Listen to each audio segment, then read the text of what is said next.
Irmãos, boa noite. A graça e a paz do nosso Senhor e Salvador Jesus Cristo. Também quero dar uma boa noite e saudar os nossos irmãos e amigos nos acompanhando de casa, que não puderam estar aqui conosco. Irmãos, como sempre tenho dito a vocês, bom é estarmos juntos, reunidos, adorando ao Senhor. Quem pode, deve estar aqui. Quem não pode, fica em casa. Mas aqueles que vieram, aqueles que estão aqui nessa noite, certamente vão se enriquecer com o estudo da Santa Palavra de Deus. Irmãos, hoje nós vamos dar início a uma nova série de estudos. Vamos concluir aí essa série de estudos nos profetas menores, que nós começamos já mais de um ano, né? Chega a quase 2 anos, começamos a expor profeta por profeta.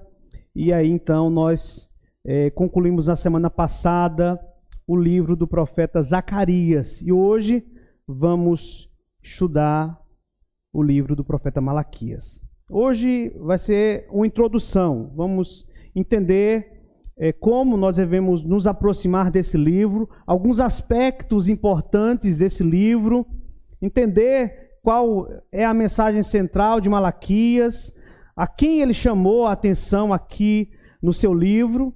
E na próxima semana nós começaremos a expor, né, os capítulos, que são apenas 4 capítulos. Mas, irmãos, nós pretendemos aí passar algumas semanas tratando dos temas aqui do livro do profeta Malaquias. Ok, irmãos?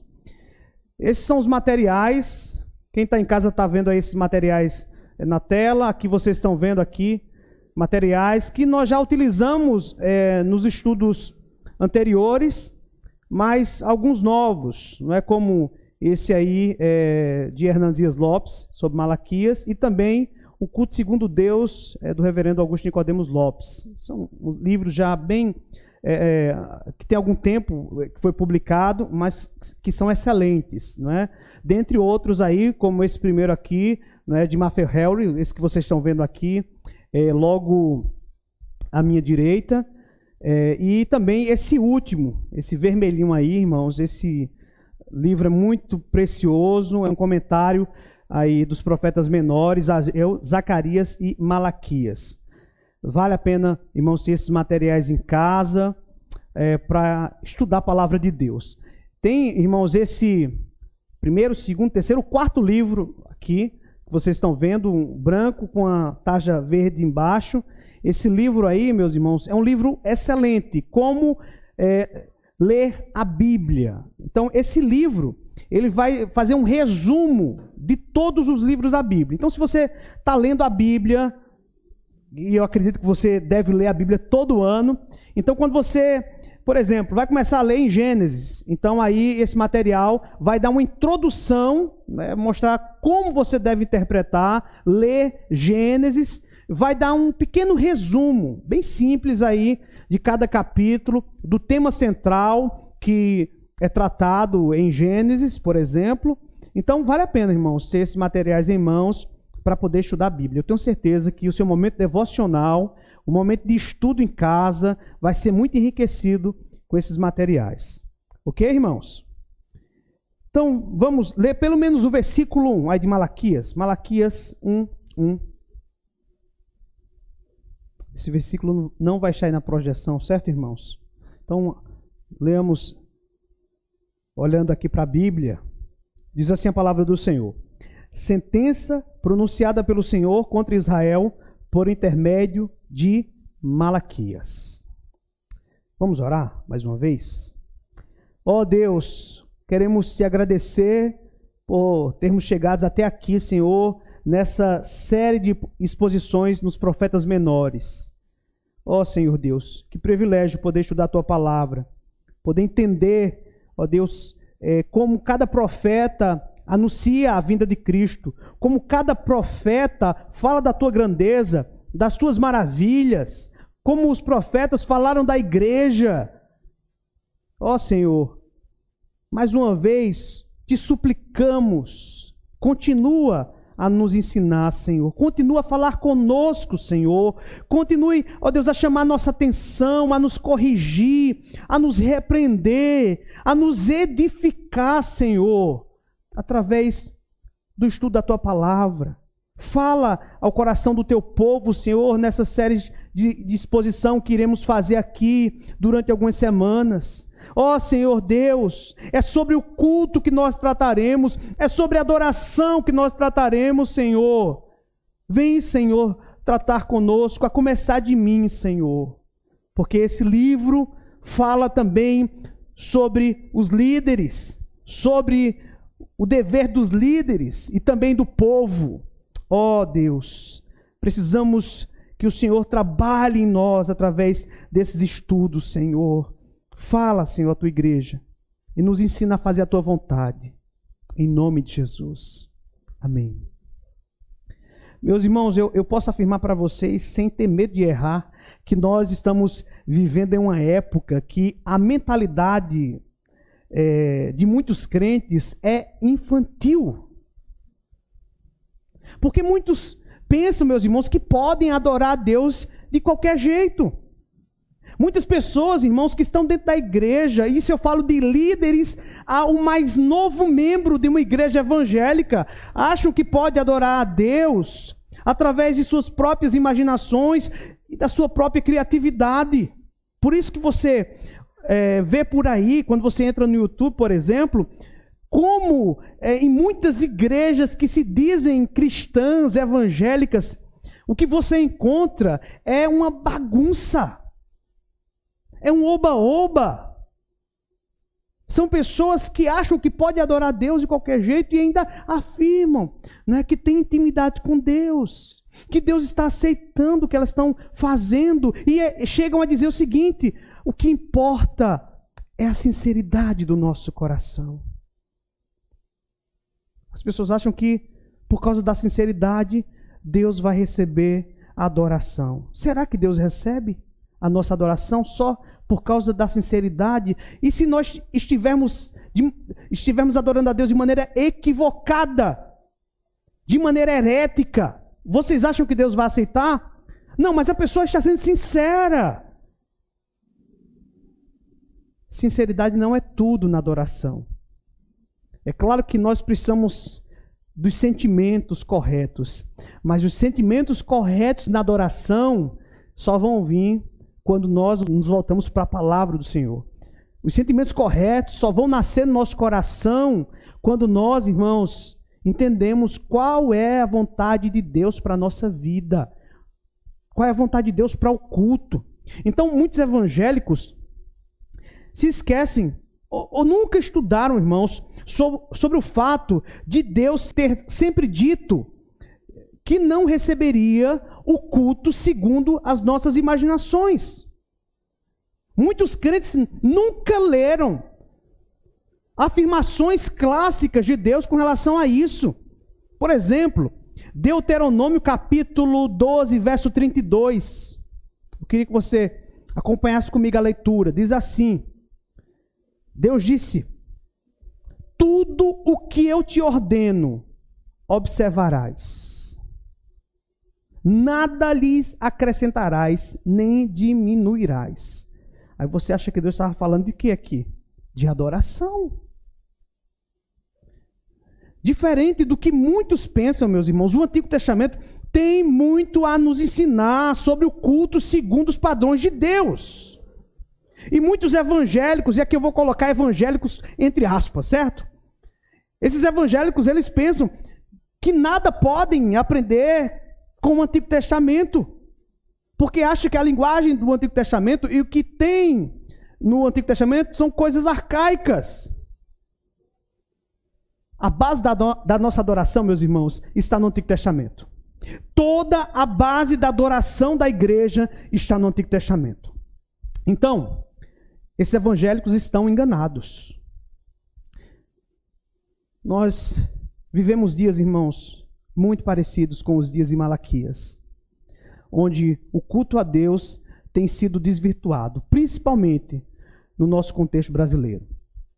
E o profeta Malaquias, ele expõe, então, princípios importantes aqui no seu livro sobre a centralidade que Deus deve ter no culto.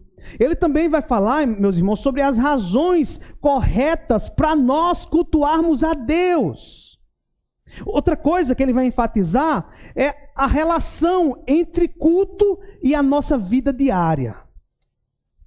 E também ele vai falar sobre a necessidade de nós adorarmos a Deus de acordo com o que Ele então nos revelou e não de acordo com a nossa própria imaginação ou criatividade. É por essa razão, meus irmãos, que a mensagem de Malaquias é importante para os nossos dias.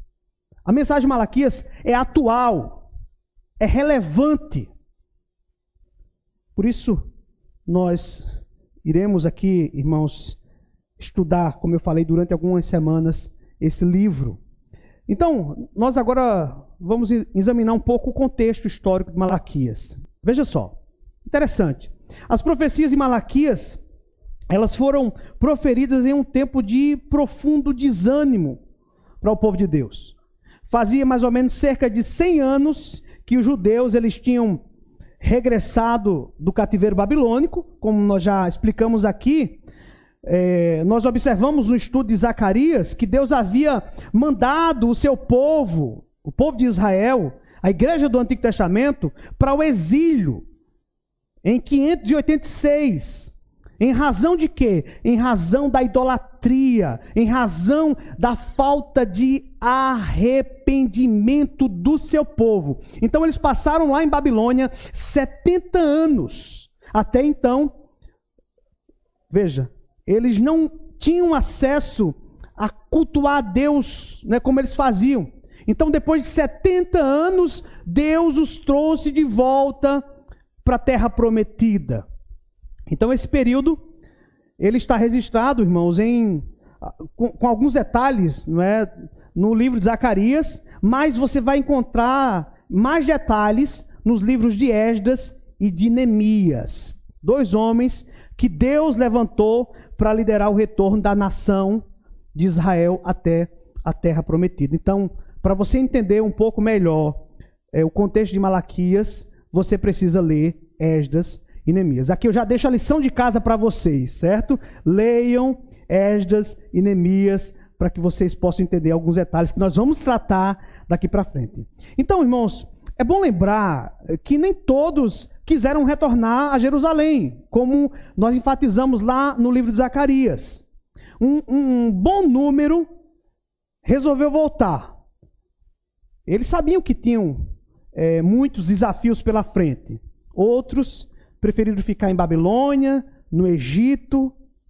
Então esses que resolveram voltar, que obedeceram a voz de Deus para sair de Babilônia, eles então pensaram que o tempo do cumprimento das grandes profecias de restauração de Israel, que foram preditas, né, que foram profetizadas por Isaías, por Ezequiel, por Jeremias, eles entenderam ali que esse cumprimento iria acontecer naqueles dias.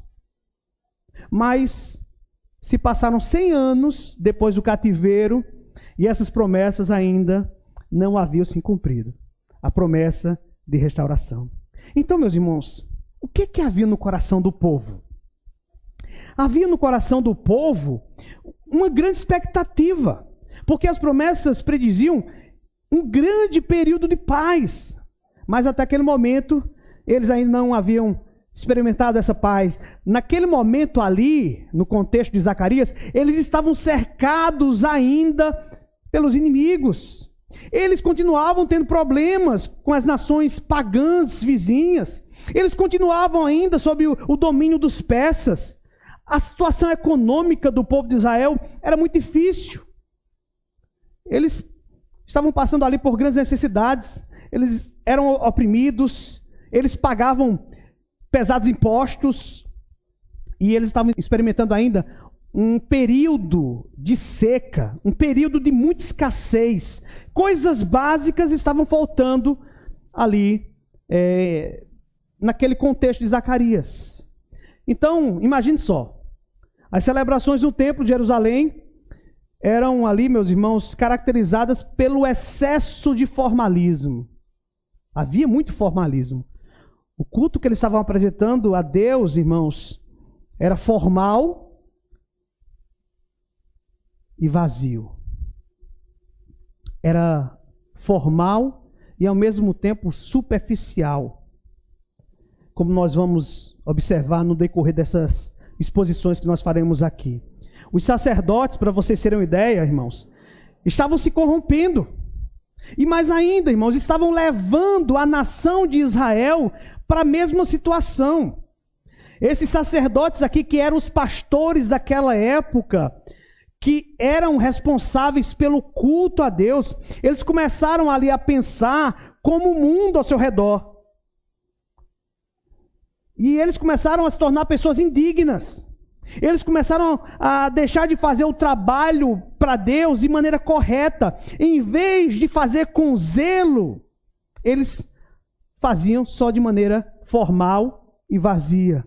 Eles começaram então a tolerar determinadas práticas no culto que eram contrárias à vontade de Deus. A vontade de Deus que está revelada onde? Na lei de Moisés. Então o povo também, por causa disso, estava se corrompendo.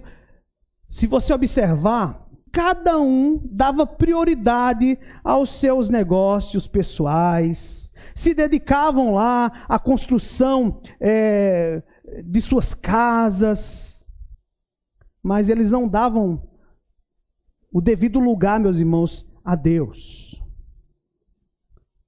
Eles prestavam culto a Deus, mas um culto puramente formal.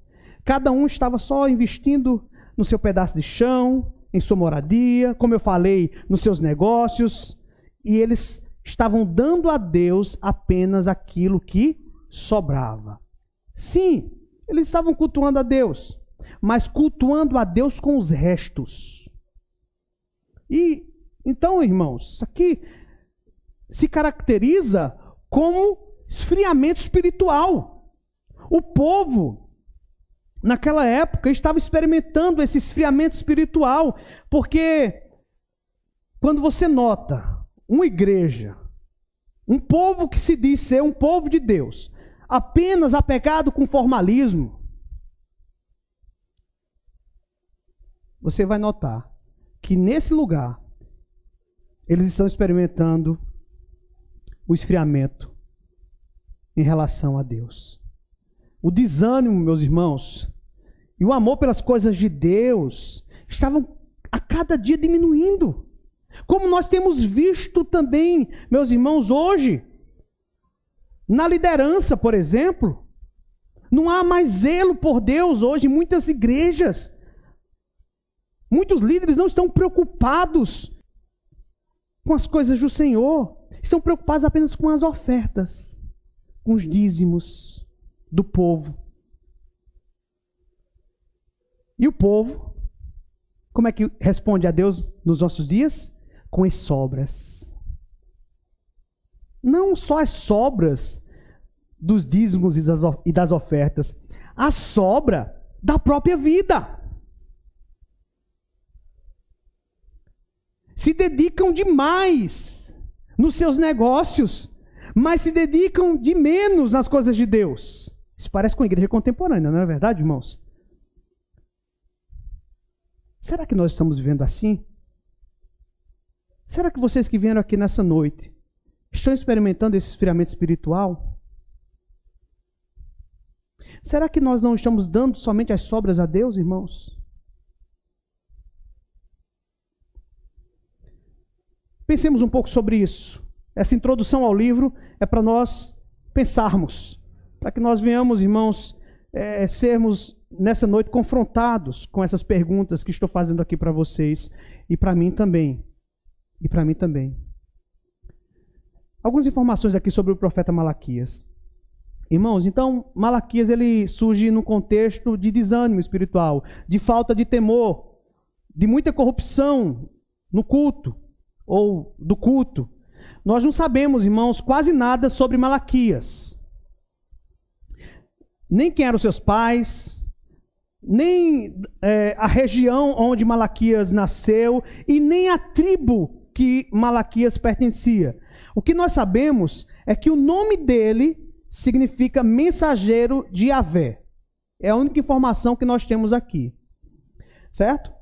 Então, Malaquias, irmãos, provavelmente ele viveu no período final de Neemias, para chamar o povo ao culto verdadeiro. E provavelmente, irmãos, ele trouxe essa mensagem aqui quando Neemias estava saindo de Jerusalém e estava voltando para o reino da Pérsia.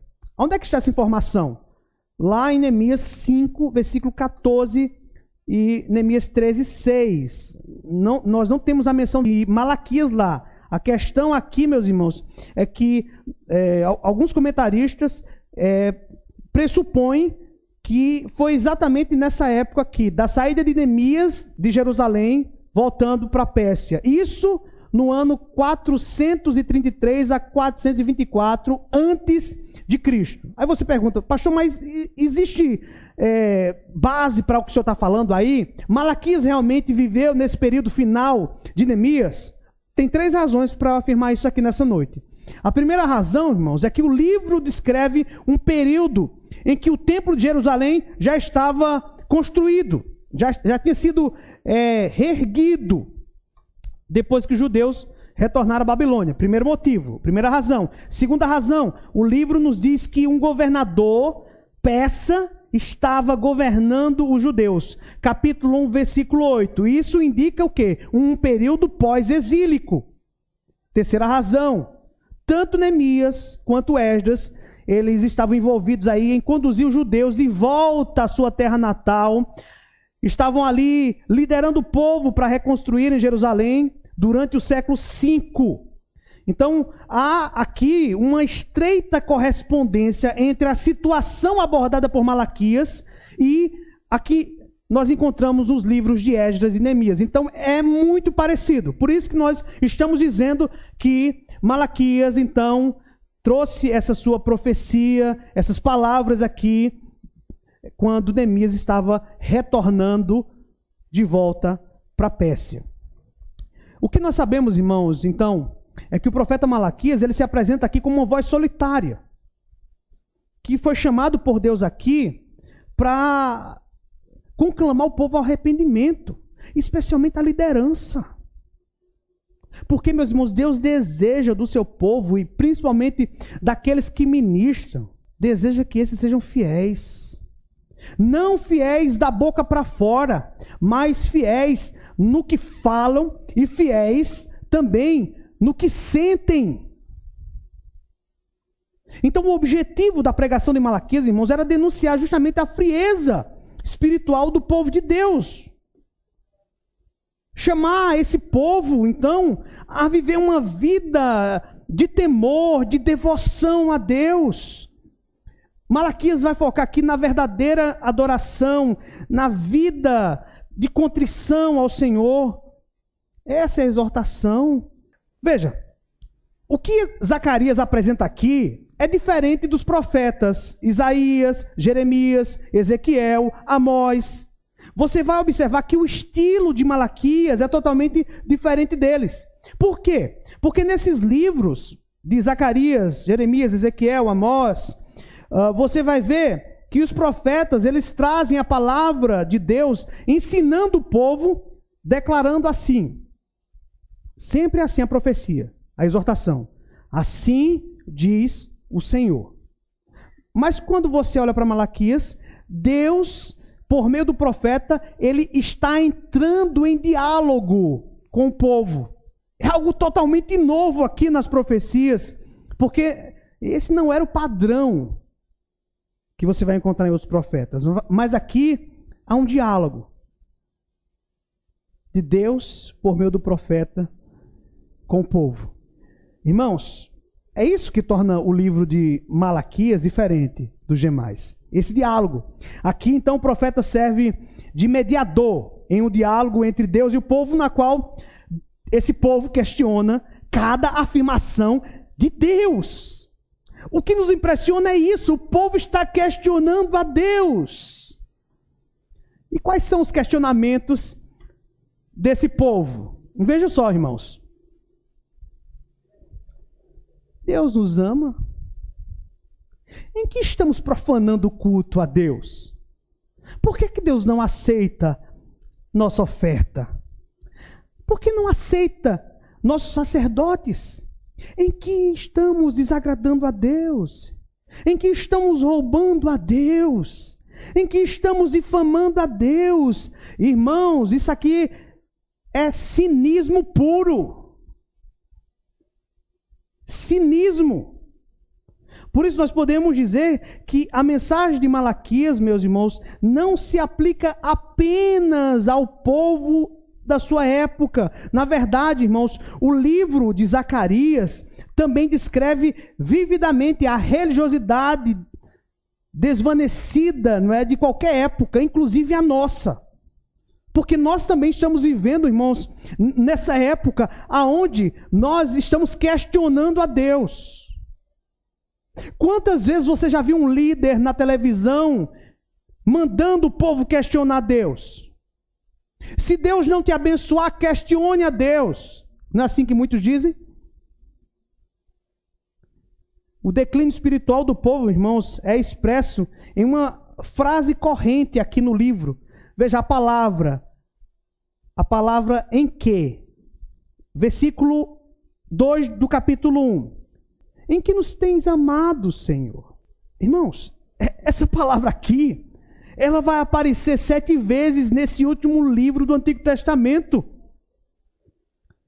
É aqui um estado de espírito que desafia as declarações de Deus, exigindo que Deus prestasse contas de si mesmo em termos humanos ao seu povo.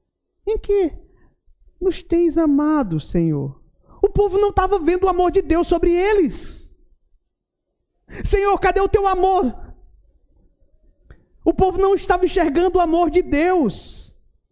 Aí, veja, ainda no versículo 2, Deus ele começa a sua mensagem com as palavras: eu vos tenho amado. Mas então a resposta do povo é de criticidade, é de incredulidade. Em que nos tem amado? Em que nos tens amado, Senhor? O Senhor diz que nos ama, mas nós não estamos vendo o teu amor sobre nós. Isso aqui é incredulidade pura, irmãos. Por trás dessa questão está uma queixa muito amarga. Pela quantidade aqui de suas atividades religiosas, eles não tinham aqui prosperado como achavam que mereciam prosperar. Eles, naquela época, eram uma nação relativamente fraca. E eles queriam o quê? Eles queriam riquezas. Então eles perguntavam a Deus aqui: Senhor, tu dizes que nos ama, mas em que nos tem amado? A implicação é que se Deus realmente amava eles, Deus teria que tornar eles ricos. Irmãos, esse é o raciocínio de muitos pastores e de muitos crentes hoje. Acham que Deus ele tem por obrigação de nos enriquecer, de nos tornar prósperos. Mas Senhor, o Senhor diz que me ama, e eu deixo o meu dízimo, minha oferta, e eu não tenho visto, Senhor, a tua bênção sobre a minha vida, eu continuo pobre, os meus negócios estão de mal a pior. Como é que o Senhor diz que me ama desse jeito, Senhor? Irmãos, é uma pergunta muito atual. Uma pergunta atual e cheia de incredulidade. Você já fez essa pergunta a Deus? Será que você já fez essa pergunta? Talvez a gente não tenha feito essa pergunta com as nossas palavras, mas talvez nos nossos pensamentos. Quando as coisas não vão muito bem conosco, aí muitas vezes vem na nossa mente: mas o Senhor disse que me ama e está permitindo tudo isso na minha vida. O Senhor disse que me ama e está permitindo todo esse aperto financeiro. Senhor, onde é que está o teu amor, Senhor? Isso é incredulidade. No versículo 6 do capítulo 1, Deus fala aos líderes religiosos: ó sacerdotes que desprezais o meu nome. Mas como é que eles respondem? Em que desprezamos nós o teu nome? Nós, Senhor, nós não temos desprezado o teu nome. Quando você lê o restante do capítulo, você vai descobrir que esses sacerdotes estavam oferecendo animais cegos, animais aleijados, animais doentes como sacrifício a Deus. E isso era terminantemente proibido. Se você ler Levítico, você vai ver que o livro de Levítico proíbe continuamente que você apresentasse qualquer tipo de oferta a Deus com defeito. A ovelha, a cabra, o novilho que deveria ser apresentado a Deus, deveria ser perfeito, não poderia ter mancha, não poderia ser aleijado, tem que ser perfeito, porque esse sacrifício representava a obra de Cristo, que traria um sacrifício perfeito. E aqui os líderes não estão nem aí para isso. Porque eles ficavam com o melhor das ofertas. Estava dando o pior das ofertas a Deus. Os sacerdotes aqui, com esse questionamento, eles estavam se considerando certos.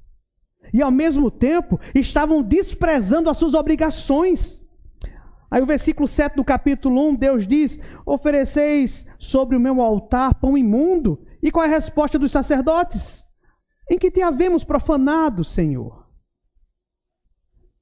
Deus diz que eles estão oferecendo pão imundo. Irmãos, a atitude por trás dessa questão é a mesma do versículo 6. Os sacerdotes achavam que estavam fazendo o que era certo, embora eles estivessem oferecendo animais reformados. Embora eles estivessem realizando suas tarefas com uma atitude cheia de falhas e amargura, eles achavam que estavam certos. Aí você vai para o capítulo 2, verso 17, Malaquias diz: enfadais o Senhor com as vossas palavras. Vocês cansam o Senhor com as palavras de vocês. Qual a resposta do povo? Em que o enfadamos, Malaquias? Observa aqui o problema. Aparentemente aqui as pessoas que faziam o mal, né, prosperavam. Aí o texto diz: nisso que pensais, qualquer que faz o mal passa por bom aos olhos do Senhor, e desses é que ele se agrada. Dizia o povo: onde está o juiz de Deus? Irmãos, é um argumento falho esse aqui. Eles queriam, irmãos, que Deus agisse da maneira como o povo queria. Aí Paulo diz assim: quem foi o conselheiro de Deus? O povo queria aconselhar Deus, o povo queria orientar Deus como Deus deveria agir, como Deus deveria realizar as coisas no mundo. Muitas vezes nós achamos que somos mais inteligentes do que Deus, não é? Muitas vezes agimos assim porque queremos direcionar Deus. Deus, não, o melhor não é isso não, Deus, o melhor para mim é isso aqui, Deus. Isso aqui vai me fazer feliz. Se o Senhor me colocar nesse lugar, se o Senhor me der essa bênção, se o Senhor fizer isso por mim, eu vou ser feliz. Aí Deus diz: não sabe de nada, inocente. Eu é que sei. Eu é que sei por onde te levar, por onde te encaminhar. É eu que tenho toda a sabedoria, todo o conhecimento. E você quer ser meu conselheiro? Capítulo 3, verso 7, Deus adverte o povo: tornai-vos para mim, e eu tornarei para vós outros, diz o Senhor dos Exércitos. Deus é muito paciente, não é, irmãos? Essa palavra aqui, essa frase, é muito parecida com Oséias 14:1, num contexto muito parecido, quando o povo de Israel estava cometendo adultério espiritual, estava longe de Deus. O Senhor diz lá em Oséias 14:1, volta, ó Israel, para o Senhor teu Deus, porque pelos teus pecados estás caído.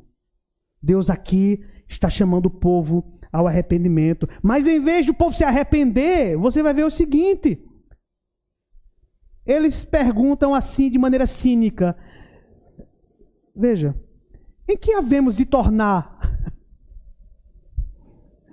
Veja, irmãos, em que havemos de nos arrepender, Senhor? Qual foi o nosso pecado? Irmãos, é uma resposta cínica. Como é que o Senhor pode dizer que devemos voltar quando nós estamos tão perto de Ti, Senhor? Estamos todo domingo na igreja. Estamos todo dia, quando tem culto, estamos louvando a Ti. Estamos obedecendo a Tua palavra de vir para a igreja. Podemos fazer mais, Senhor. O que ainda temos que fazer? Isso é uma resposta cínica. Aí você vai para o versículo 8, Deus declara: roubará o homem a Deus? Todavia vós me roubais. Aí, observe aí a réplica das pessoas. Em que te roubamos, Senhor? Aonde é que nós estamos roubando, Senhor? Deus responde de maneira dura, de maneira seca: vós me roubais nos dízimos e nas ofertas. Essas pessoas, irmãos, elas estavam questionando o amor de Deus, estavam desprezando o nome de Deus, contaminando os sacrifícios, atacando a justiça de Deus, questionando os mandamentos santos de Deus, retendo aquilo que pertencia a Deus. Mas qual é a resposta do povo? Qual é a resposta dos sacerdotes? Versículo 13 do capítulo 3. Qual é a nossa falha contra ti, Senhor? Irmãos, Deus é muito paciente. Você aguentaria um cinismo desse? Seja sincero. Se você fosse Deus, por alguns minutos, você destruiria todo o planeta Terra. Porque nós somos cínicos, irmãos. Nós somos cínicos. O que acontecia com o povo de Israel acontece conosco também, meus irmãos. Porque nós queremos justificar os nossos pecados muitas vezes. Nós queremos justificar as nossas teimosias. Queremos justificar, meus irmãos, os nossos pecados. Então o livro termina com a promessa do grande dia do Senhor, quando Deus irá, então, de maneira definitiva, sanar toda dúvida e irá silenciar todo o questionamento do povo. Irmãos, é um final que termina com ameaça de julgamento.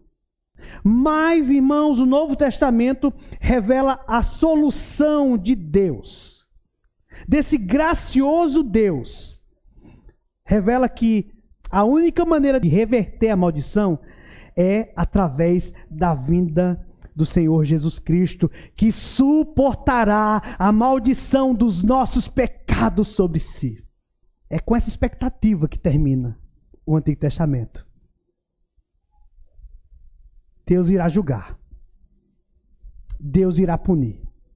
Mas Deus, Ele julga e pune o seu filho no lugar daqueles que mereciam a sua maldição. Que Deus grandioso, irmãos, nós servimos.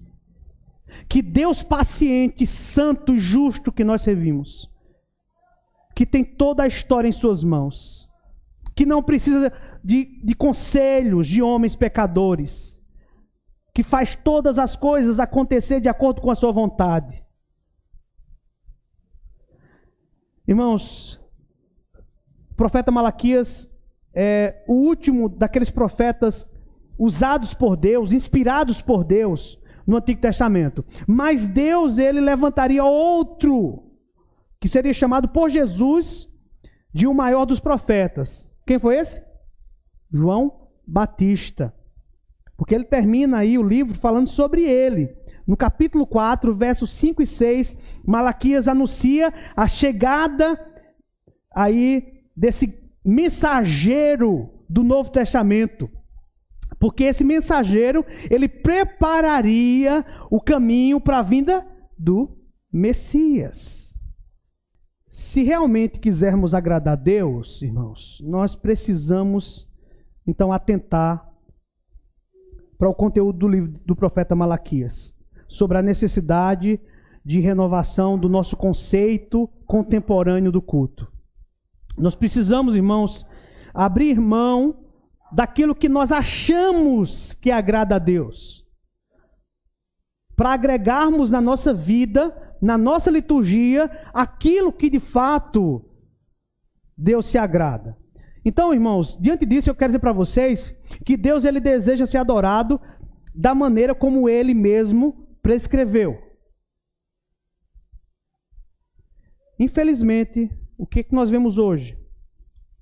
Como eu falei para vocês na introdução, As igrejas evangélicas de hoje estão cada vez mais dominadas pelo espírito desse século, em vez de serem dominadas pelo espírito de Cristo. Elas querem fazer um culto totalmente antropocêntrico. Ou como escreveu John MacArthur Jr., ele vai tratar, irmãos, de vários assuntos relacionados ao pragmatismo que existe no coração de muitos líderes. O que eles acham que funciona, o que agrada as pessoas, trazendo para um contexto aqui de música, não é? Aí você vê hoje dentro da igreja muitas equipes de músicas, né, ou ministérios de louvor, como é chamado. Aí, às vezes, né, o dirigente, as pessoas que estão lá tocando, imaginam logo, qual é a música que a igreja gosta? Já passou por isso? Seja sincero, eu já passei por isso. Eu já fui líder de louvor na minha época de mocidade. E muitas vezes, por não ter conhecimento, já pensei, qual será a música que a igreja gosta? Ah, já sei, vamos colocar essa aqui porque a igreja gosta. A igreja gosta? Quer dizer que você canta para a igreja? Nós cantamos para a igreja? Isso é antropocentrismo, irmãos. É colocar o homem no centro. É considerar o homem como a medida de todas as coisas. Claro, não estou dizendo com isso que a gente não deve cantar só músicas desconhecidas que a igreja não conheça. A gente deve cantar música também que a igreja conheça, não é? E outras que a igreja precisa ser ensinadas. Mas o que eu estou me referindo não é nada disso não, irmãos. Estou me referindo, não é? Quando nós vamos, por exemplo, escolher uma canção, em quem nós pensamos? Pensamos em Deus ser glorificado com aquilo que nós estamos cantando? Será que essa canção aqui honrará o nome de Deus? A igreja estará sendo ensinada sobre quem é Deus? Sobre um atributo de Deus? Outra coisa também que muitas vezes a gente pensa é que o culto tem que ser para os incrédulos, não é? Eu não estou dizendo aqui que a gente deve usar uma linguagem muito arcaica, pesada. Não, a nossa liturgia tem que ser uma liturgia inteligível. As pessoas devem compreender o que nós estamos falando. Mas nós não podemos ajustar o culto para os incrédulos. Não se preocupe. Eu vejo muita preocupação em muitos líderes em agradar as pessoas. Os visitantes, não se preocupem, quem converte é o Espírito Santo, seja fiel, porque a obra é do Senhor. O Senhor nos chama a sermos fiéis a Ele, deixe que Deus trabalhe no coração dos visitantes. Ah, mas é porque isso pode afastar os visitantes. A obra não é sua, a obra não é do pastor, não é da equipe de música, a obra é do Espírito Santo. Se na igreja prega-se a palavra, se dentro da igreja há uma liturgia centrada na Bíblia, não se preocupe, deixe Deus agir, porque em primeiro lugar nós somos chamados para adorar a Deus. Primeiro lugar, adorar. E quando nós adoramos, quando nós proclamamos quem é Deus, nós estamos cumprindo aquilo que Pedro diz. Nós fomos chamados por Deus, tirar das trevas, para proclamarmos as virtudes deste que nos chamou das trevas. Nós somos chamados a proclamar essas virtudes, a cantar essas virtudes. Então, quando nós adoramos, nós estamos evangelizando. Deixe que Deus trabalhe no coração das pessoas.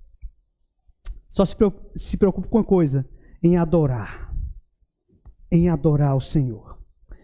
Irmãos, a nossa confissão de fé, eu acho muito importante a gente citar aqui a confissão de fé nessa parte da conclusão. No capítulo 21, no artigo 1, ela nos dá uma clara definição do que deve regular o culto a Deus. E essa regulamentação é chamada de o princípio regulador do culto, ok?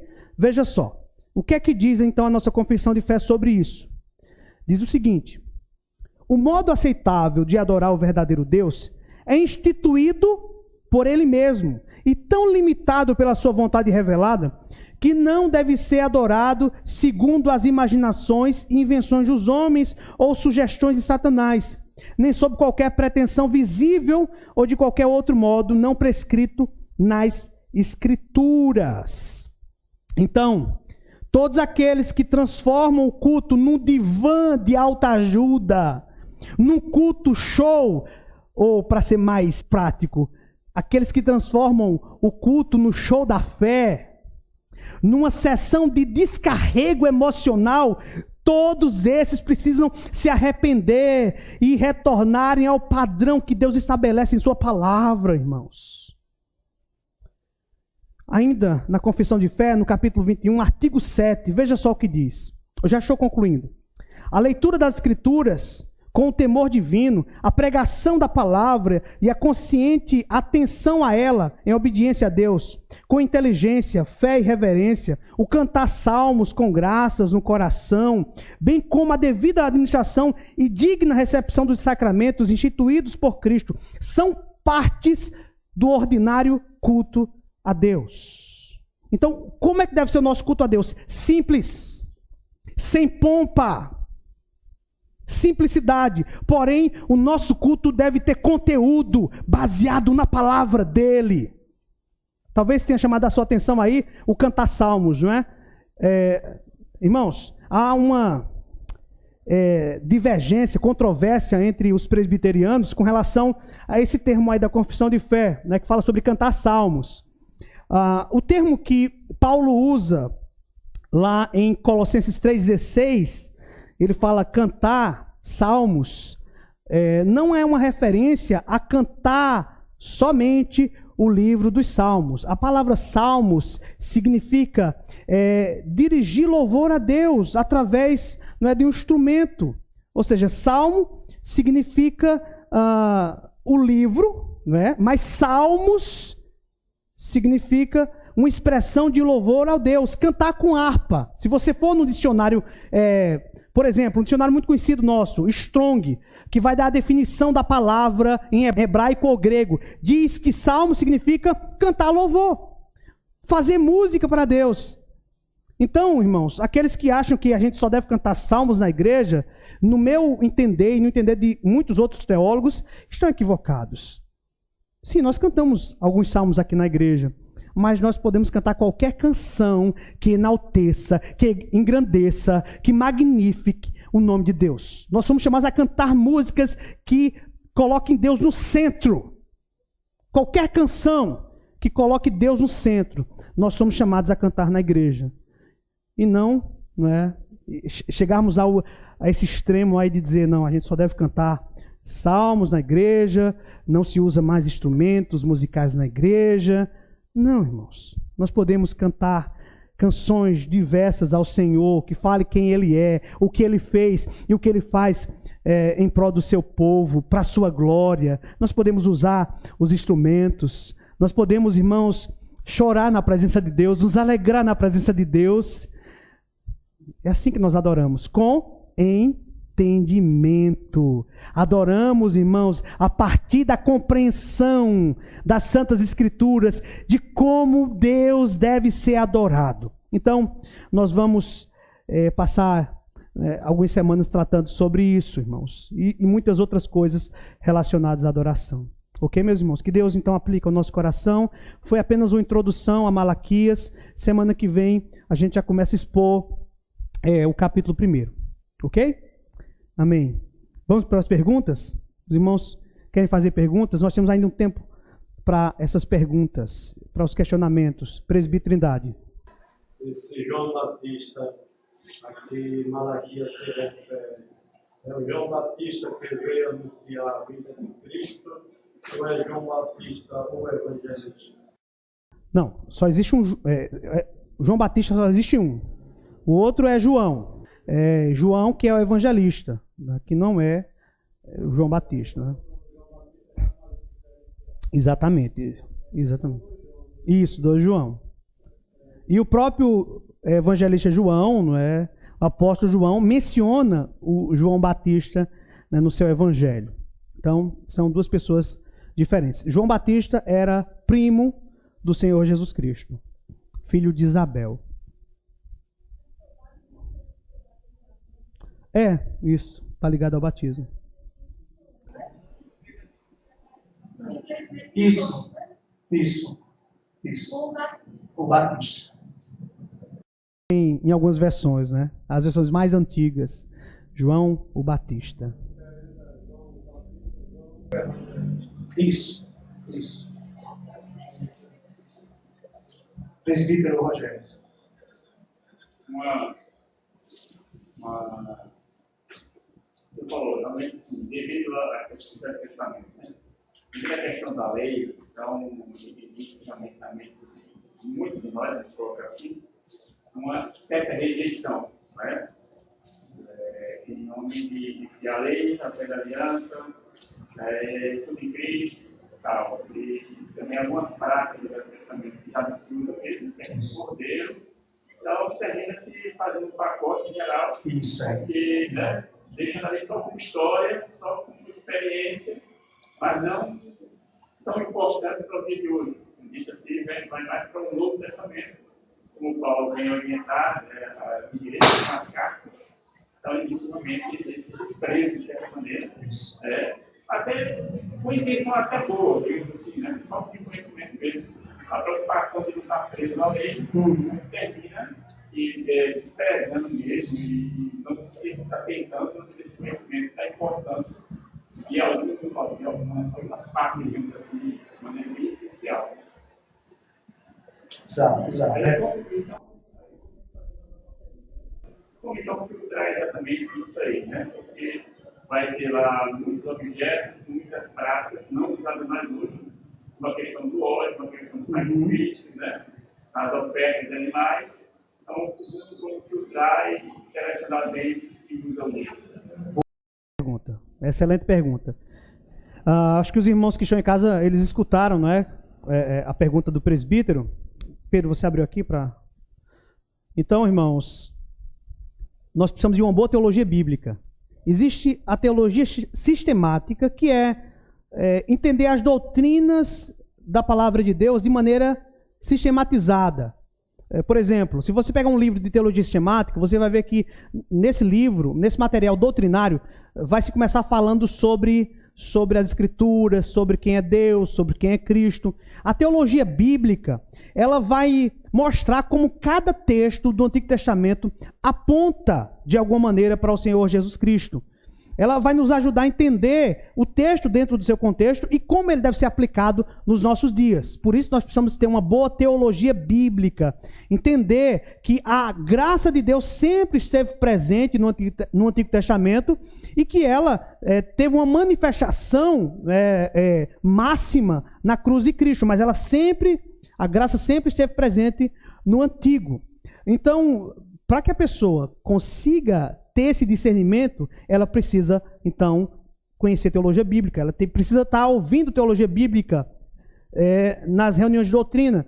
O que nós estamos fazendo aqui em Zacarias, fizemos Zacarias, nos outros profetas, em Malaquias, é teologia bíblica. Estamos interpretando, não é, o texto do profeta à luz do Novo Testamento e mostrando o que deve ser aplicado à igreja. O problema é que as pessoas olham para os sacrifícios, não é, e dizem, Jesus cumpriu tudo, todos eles. Né? Tudo que estava na lei, Jesus cumpriu. Então nós não precisamos mais observar o Antigo Testamento. Irmãos, mas não é isso que vai acontecer no Novo Testamento. Né? Porque eles continuam a se reunir, eles continuam a fazer aquilo que era feito lá dentro do templo. Não se faz mais num templo, não é, no tabernáculo, é numa sinagoga. E depois, com o cristianismo, é feito numa casa e depois num lugar de culto. E nesse lugar de culto, a igreja seguiu sempre esse padrão de adoração.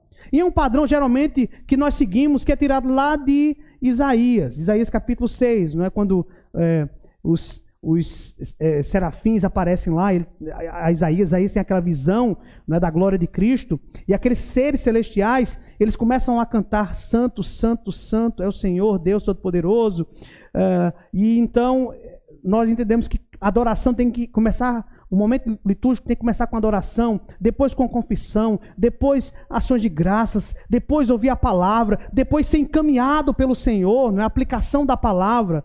Então, tudo está lá no Antigo Testamento, mas eu tenho que saber interpretar isso para poder trazer para a vida da igreja hoje. Por exemplo, como é que nós vamos selecionar músicas cristocêntricas? Para onde é que eu tenho que olhar? Para os Salmos. Eu tenho que olhar para os Salmos.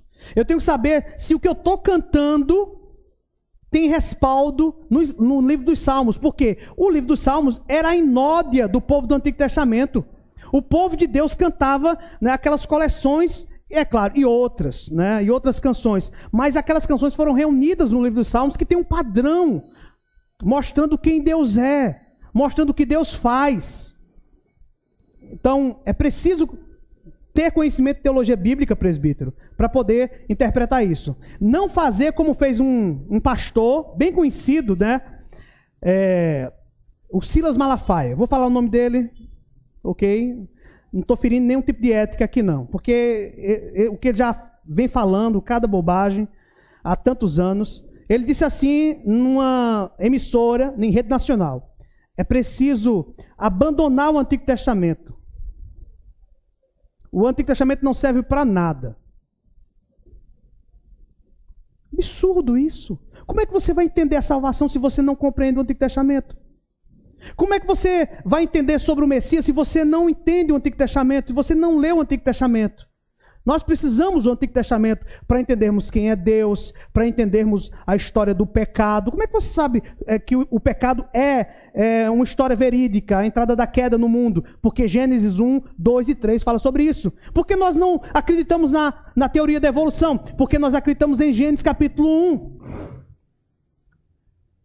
Em Gênesis capítulo 2, Gênesis capítulo 3 e todos os outros capítulos. Nós cremos na literalidade de Gênesis. Então, ele se equivocou juntamente com outros que se equivocam, principalmente aqueles que são dispensacionalistas, que acham que o Antigo Testamento é o período da lei e o Novo é o período da graça. Irmãos, isso é algo nocivo para a igreja. Isso, irmãos, destrói o Evangelho. Destrói no sentido de enfraquecer o Evangelho no coração das pessoas. A graça sempre esteve presente em cada sacrifício que era feito. Um exemplo, já que a gente falou sobre sacrifícios. Levítico capítulo 1. Quando o ofertante chegava perante Deus e ele trazia a sua oferta, ele sabia que ele não seria morto, mas a oferta que ele levava é que seria o seu substituto para que ele não fosse fulminado, para que um filho não fosse tirado dele. Ele deveria apresentar o substituto. Sabe o que é isso? Graça. Graça. Por que nós não somos fulminados e lançados no inferno? Por causa da graça de Deus. Porque um substituto morreu no nosso lugar. Isso é graça. Está lá. Por que eu sei disso? Porque eu conheço um pouquinho de teologia bíblica. Porque eu sei que aquele sacrifício ali em Levítico apontava para Cristo. E eu preciso conhecer os aspectos desse sacrifício para poder entender a obra de Cristo de maneira mais profunda, para entender mais sobre o amor de Deus. Por isso precisamos do Antigo Testamento. Podemos dizer que o Antigo Testamento apontava e tipificava para Cristo. Isso. Em tudo, na completude, no contexto geral. Isso. Só que a gente tem que ter cuidado assim, né? É que em cada palavra, frase, vocês dizem assim: eita, isso aqui está falando de Cristo, né? Isso aqui é... Não. Há algum aspecto no texto que fala de Cristo. Algum aspecto no texto que aponta para Cristo. Se não aponta, está já pressupondo pelo contexto que está falando de Cristo, né? Porque a questão da tipologia é muito importante. Há vários tipos de Cristo no Antigo Testamento, nos sacrifícios, nas pessoas, mas se você pegar como alguns pais da igreja fizeram, não é? Cada palavra ali, eles tinham um argumento para dizer que cada palavra ali apontava para Jesus, não é? Mas não é assim. Senão a gente vai forçar o texto a dizer o que ele não está falando, não é? Ou o que o autor não estava nem imaginando. E é claro que muitos autores, como Davi, escreveu muita coisa que ele nem sabia que aquilo era para ele, não é? Ele escreveu tantas coisas grandiosas que não se cumpriram nele, cumpriram na pessoa do Senhor Jesus Cristo. Mas a gente tem que ter só um cuidado com a questão da tipologia, não é? Só isso. É quando no deserto levantaram uma cruz que apontava para Cristo. Fizeram, né? Seria a morte de Cristo, ali que ficava a morte de Cristo. Sim, a serpente que foi levantada no deserto, né? Isso, que João vai falar no Capítulo 3, que é aquela serpente levantada, não era um símbolo de Satanás, né? Que a serpente foi colocada nessa haste e quem olhasse para ela era curado, né? Então era só o levantar, né, da haste que apontava para Cristo. Não é que a serpente apontava para Cristo, é o levantar. Não é? Cristo foi levantado na cruz. Falou? Não entendi. Então é isso. Aí é uma tipologia, aí isso aí está claro. E o próprio Novo Testamento diz que essa haste levantada com a serpente apontava para o Senhor Jesus Cristo. Presbítero. Pode comentar. Eu também acredito que por essa razão, né, desse esquecimento, dessa nossa ignorância, Sim, da importância do Velho Testamento, que hoje a gente sabe que na maioria dos cristãos tem dificuldade de dizimar. isso, Né? verdade. Porque o dízimo se pensa, do Velho Testamento, não é completamente, é da lei. E claro que aprende bem antes da lei. Então, aí ficam assim, então muitos não têm prazer, né? Aí, claro, único o nosso interesse, né? Nosso interesse material mesmo. Então aí pode descansar, né? Que o Velho Testamento não fala muito bem naquela ideia que se tem. Pois é. Aí a gente entende muito isso. E a questão De oferta, de dizimar o Senhor, isso vai perpassar por todas as Escrituras, não é? E o próprio Novo Testamento vai mostrar com maior amplitude isso na própria atitude do povo em contribuir com a obra de Deus. Até muito mais. Quando você olha para o Novo, pela atitude do povo lá em Atos, não é? Ou nas cartas que Paulo escreve, você vê a generosidade latente no coração do povo. O povo entendia isso aí. Por isso que você não tem uma ordem para dizimar, né, claramente no Novo Testamento. Por quê? Porque essa ideia está muito clara na mente, não é, do povo da igreja primitiva. Como, por exemplo, não há uma ordem no Novo Testamento para batizar a criança. Mas isso está muito claro no Antigo Testamento, a questão da circuncisão, e isso vai ser transmitido para os filhos na Nova Aliança, que os filhos têm que ser recebidos também como eram recebidos os filhos dos crentes lá do Antigo Testamento. E não é mais pela circuncisão, é pelo batismo. Então, você não tem uma ordem tão específica no Novo Testamento sobre o batismo infantil, mas isso aí, a ação do povo não está muito clara com relação às próprias crianças que faziam parte do povo de Deus. É por isso que quando você chega depois do período dos apóstolos, poucos anos depois da morte de João, os pais da igreja, eles escreveram vários catecismos, vários materiais que nós temos até hoje, que falam sobre a prática dos apóstolos naquela época. Então, todas essas ideias eram muito claras na mente dos apóstolos. Então, muita coisa, ela não está dita claramente, mas está pressuposta pela atitude da igreja. Porque eles compreenderam como é que aquilo do Antigo Testamento deveria ser aplicado naquela época, da Nova Aliança. Perguntas, irmãos? Nenhuma pergunta sobre culto, sobre adoração?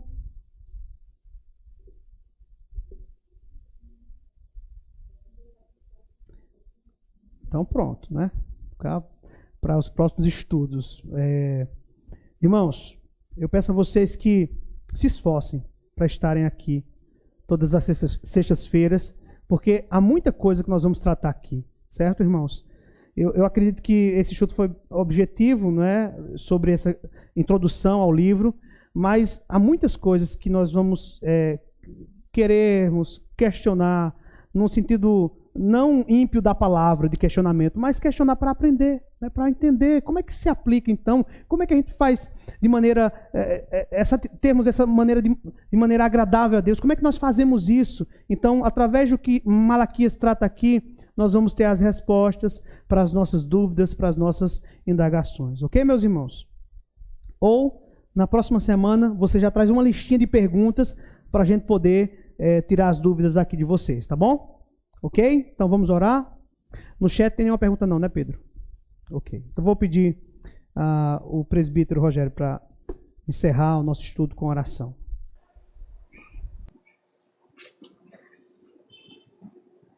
Eterno e maravilhoso Deus, oramos, Senhor, teu nome, te adoramos, bendizemos, nos rendemos, Senhor, diante da tua santidade, nos rendemos, ó Deus, diante da tua grande e maravilhosa vontade, ó Deus, e te agradecemos pelo privilégio que temos, Senhor, de entender a tua palavra, de ter a tua palavra na nossa língua, de ter, ó Deus, estarmos aqui nessa noite e termos vencido pela tua graça, ó Deus, os desafios, tantos desafios que vêm, embaraços que o Senhor nos trouxe essa noite.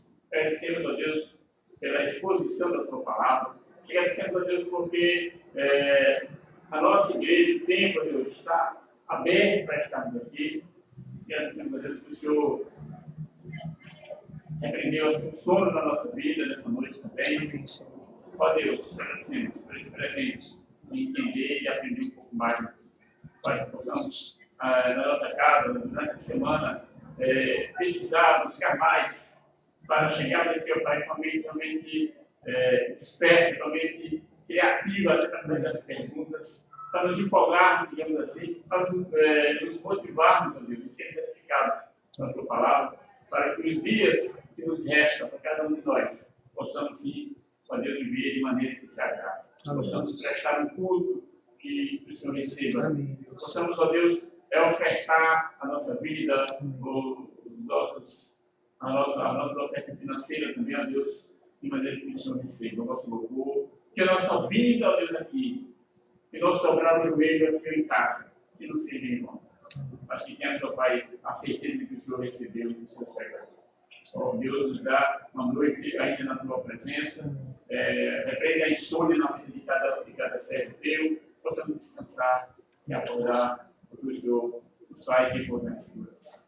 Ó Pai, pedimos pela família pastoral, pedimos a Deus por esse final de semana, amanhã pelo trabalho de casais, domingo, ó Deus, pela manhã, bem pelo pastor que vai estar viajando domingo pela manhã, ó Deus, também, em uma atividade, pelo trabalho da noite, ó Pai, pelos irmãos que estão em casa, que bondade, Deus, de cada um de nós, e já que agradecemos o seu vencido, conduto para todos. Adoramos. Amém.